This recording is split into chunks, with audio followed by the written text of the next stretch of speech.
Alô pessoal, direto ao ponto aqui.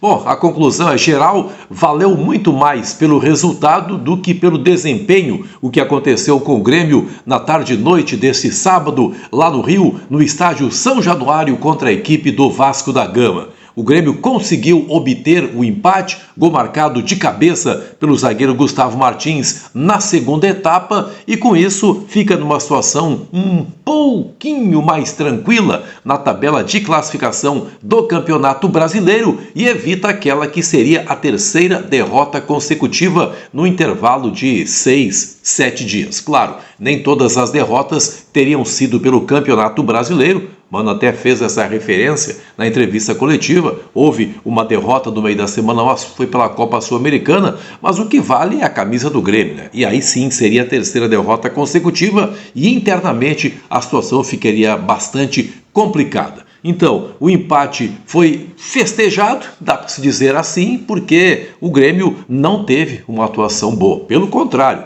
a atuação esteve muito longe, mas muito longe mesmo, e até fui dar uma olhada ali na relação de todos os jogadores que foram colocados em campo na partida para tentar ali pinçar, retirar algum destaque individual e foi complicado.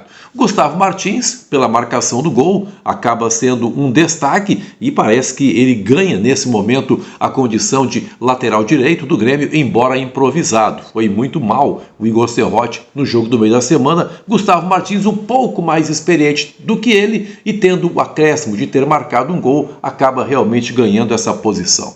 E o que mais? A zaga, de novo, como um todo, tendo muitas dificuldades, o Kahneman tendo o enfrentamento com o Verratti, em que na maioria das vezes na bola aérea acabou sendo vencido. Vale o elogio para o Pavon, ele mesmo, né? O contestado Pavon, foi ele o autor do cruzamento de perna esquerda para o gol do Gustavo Martins, elogiada a atuação do Pavon pelo técnico Mano Menezes. O garoto André Henrique entrou outra vez com muita disposição e quase que fez um golaço por cobertura, mas a bola acabou batendo no travessão. Se faz aquele gol André Henrique, seguramente estaria consagrado. Mas o que eu quero dizer é que poucos jogadores individualmente acabaram se destacando nessa equipe do Grêmio e muita, mas muita coisa precisa ser melhorada num todo para que essa equipe seja confiável.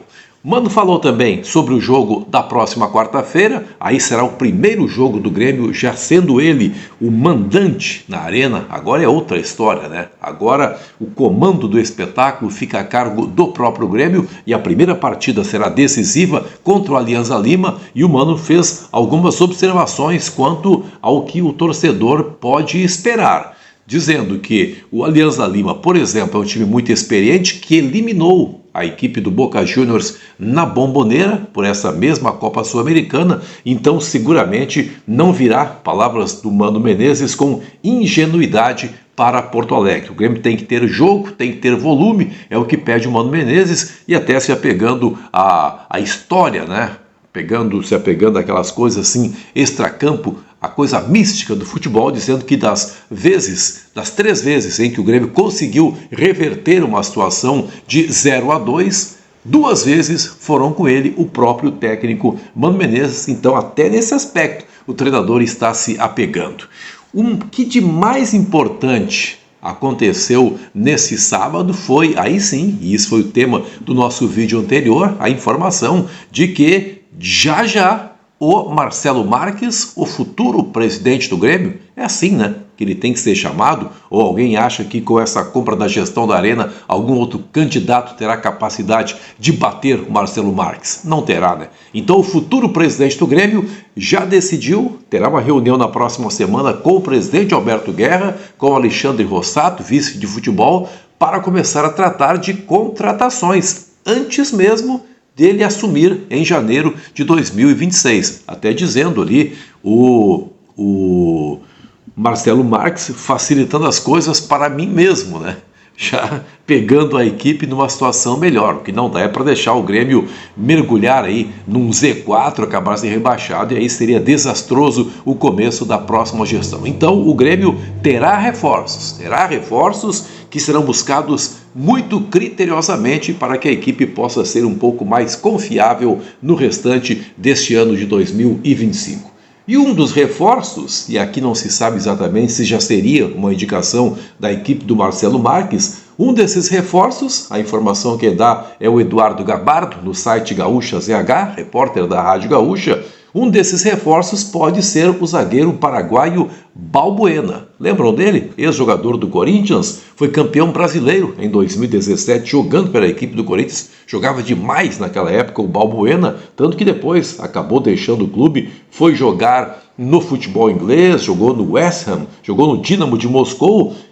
É convocado com muita frequência para a seleção paraguaia e agora ele está livre no mercado. Então o Grêmio fará uma investida quase que imediatamente para trazer o zagueiro Balbuena.